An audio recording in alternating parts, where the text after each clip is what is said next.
प्यारे बच्चों, नागरिक शास्त्र की कक्षा में हमारा अगला टॉपिक है राष्ट्र निर्माण की चुनौतियाँ। इसके पहले के वीडियो में हम लोगों ने ये देखा कि एक राष्ट्र का अर्थ क्या होता है, राष्ट्र किसे कहते हैं। और इस टॉपिक में हम ये देखेंगे कि आज़ादी के बाद एक राष्ट्र के रूप में भारत के निर्माण के मार्ग में कौन कौन सी चुनौतियाँ या बाधाएँ आईं। तो बच्चों, राष्ट्र निर्माण के रूप में भारत के सामने मुख्यतः ये 3 चुनौतियाँ सामने आईं, जिसमें से पहली चुनौती जो थी वो थी एकता और अखंडता की चुनौती। एकता और अखंडता की चुनौती क्यों आई बच्चों, इसको ध्यान से समझिए।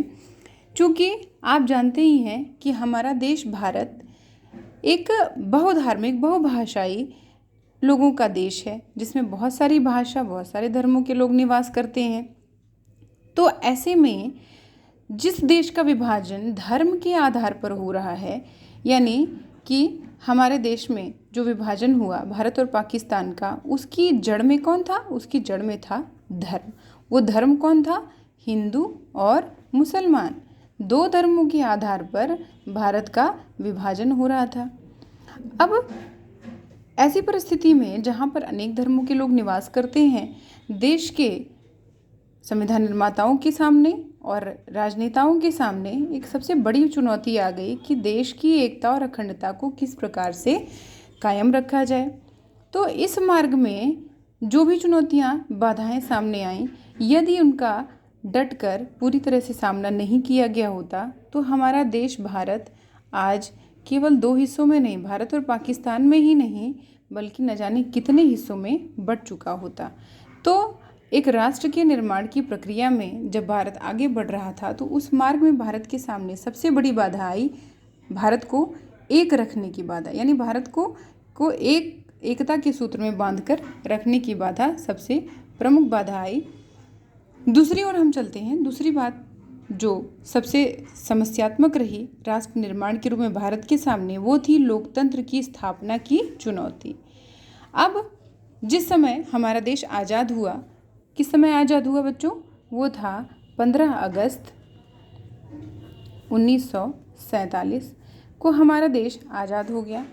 आज़ादी के समय भी हमारा संविधान बना नहीं था, यानी कि संविधान निर्माण चल रहा था, यानी संविधान पूरी तरह से बना नहीं था, संविधान निर्माण हो रहा था। ऐसी समस्या उस समय आई देश के सामने कि अब देश में लोकतंत्र की स्थापना किस प्रकार से की जाए।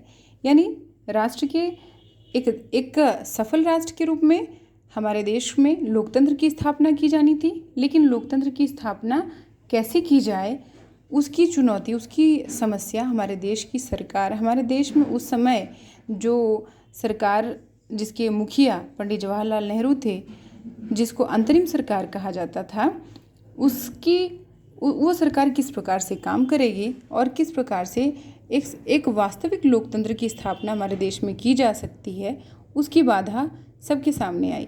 अब वास्तविक लोकतंत्र का क्या अर्थ है बच्चों? वास्तविक लोकतंत्र का अर्थ यही है कि दुनिया का कोई भी देश हो, वो दावा यही करता है कि उसके देश में लोकतंत्र कायम है, यानी उस देश में लोकतंत्र उन्होंने एक शासन तंत्र के रूप में स्थापित किया हुआ है। भले ही उस देश में सैन्य तंत्र चल रहा हो, तानाशाही हो, लेकिन हर देश यही दावा करता है कि वो लोकतंत्र है। तो हमें लोकतंत्र होने का दावा नहीं करना था, हमें वास्तविक लोकतंत्र की स्थापना करनी थी। और इसी मार्ग में तीसरी चुनौती आई विकास की चुनौती। अब विकास की चुनौती क्यों आई? क्योंकि आप बच्चों जानते हैं कि आज़ादी के समय हमारे देश की जो आर्थिक स्थिति थी, यानी वो काफ़ी दयनीय हो गई। आर्थिक स्थिति काफ़ी दयनीय थी।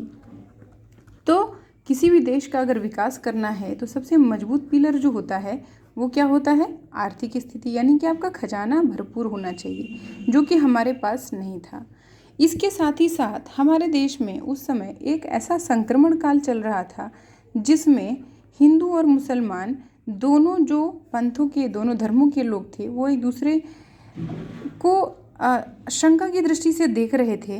क्योंकि आज़ादी के समय जब देश और भारत का विभाजन हुआ, हमारे भारत का विभाजन भारत और पाकिस्तान के रूप में हुआ, उस समय हिंदू और मुसलमानों के दंगे हुए और वो स्थिति इतनी ज़्यादा कष्टदायक और भयानक रही जिसकी चर्चा हम अपने आगे के वीडियोज़ में करेंगे कि विभाजन के समय क्या माहौल, क्या वातावरण हमारे देश में मौजूद था।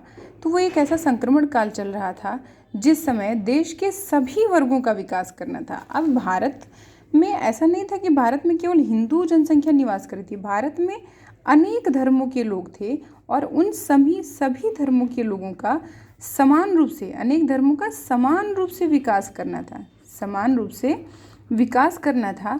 अब उसकी समस्या हमारे देश में आई कि आखिर सरकार कौन सी नीतियों का पालन करे जिससे अनेक सभी धर्मों के लोगों का समान रूप से विकास हो सके।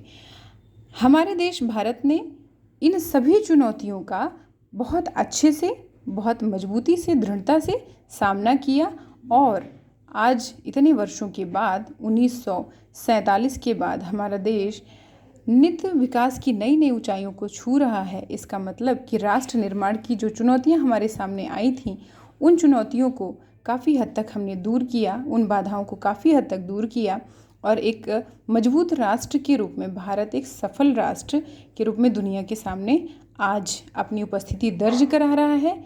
ये हम सभी लोगों के लिए गर्व की बात है।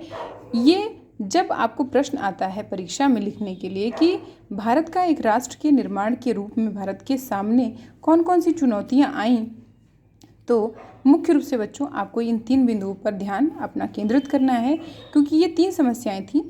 पहली थी एकता और अखंडता की चुनौती, दूसरी थी लोकतंत्र की स्थापना की चुनौती और तीसरी थी विकास की चुनौती। तो इन 3 चुनौतियों का भारत को डटकर सामना करना था और भारत ने उसका सामना किया भी और एक दृढ़ राष्ट्र के रूप में दुनिया के सामने उभर कर सामने आया। धन्यवाद।